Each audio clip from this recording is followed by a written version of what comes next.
श्रीगौरी वक्त्रपद्मार्का श्रीविघ्नेशा गजानना उत्तिष्ठ सुरसम्पूज्या त्रैलोक्यं पालनं कुरु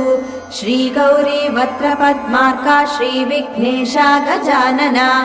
उत्तिष्ठ सुरसम्पूज्या त्रैलोक्यं पालनं कुरु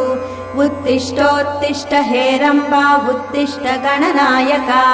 उत्तिष्ठ करुणापूर्णा भक्तानां भाग्यदायका उत्तिष्ठोत्तिष्ठ हेरम्बा उत्तिष्ठ गणनायका उत्तिष्ठ करुणापूर्णा भक्तानां भाग्यदायका श्रीयाकुवाहन शिवात्मज दिव्यगात्रा श्रीभिन्नदन्तधनुजान्तक सूक्ष्मनेत्रा सर्वार्ति दुःख शमना फणिराजसूत्रा देवा गणेश्वर विभो तव सुप्रभा।